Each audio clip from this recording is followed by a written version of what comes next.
அனைவருக்கு வணக்கம். கல்யாணம் next week promo Prabha feel பண்ணிக்கிட்டு இருக்காங்க.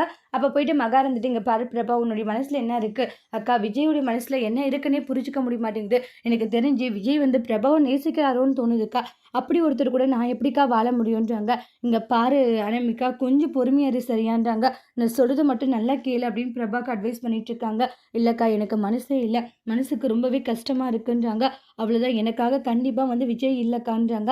அனாமிகாவும் விஜய் சந்தோஷமா வாழ்ந்துட்டு போட்டோம். எனக்கு இந்த வாழ்க்கை வேண்டாம். அப்ப நீ என்ன பண்ண போற அக்கா? நான் இப்படி கூட இருந்துட்டு போறேன்க்கான்றாங்க. இங்க பார், உன்னுடைய வாழ்க்கைய நான் அப்படியே விட்டுற மாட்டேன் சரியா? நான் உன்னுடைய அக்காடின்றாங்க. உன்னை கண்டிப்பா நான் சந்தோஷப்படுத்துற மாதிரி சில விஷயங்கள பண்ணுவேன். நீ வந்து கண்டிப்பா விஜய் கூட சந்தோஷமா தான் இருக்க போற அக்கா. எப்படிக்கான்றாங்க.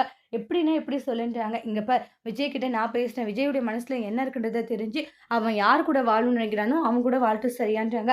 அனாமிகான்னா அனாமிகான்னா பார்த்துக்கலாம் சரியான்றாங்க. கண்டிப்பா விஜய் அப்படி சொல்ல மாட்டான். சொன்னாலையும் அதுக்கு அடுத்து நம்ம என்ன செய்யணுமோ அதை செஞ்சுக்கலான்ற மாதிரி அவங்க அட்வைஸ் பண்ணிட்டு இருக்காங்க. ஆனால் பிரபா எல்லா விஷயங்களையும் நினைச்சு ரொம்பவே கவலையோடு இருந்துட்டு இருக்காங்க.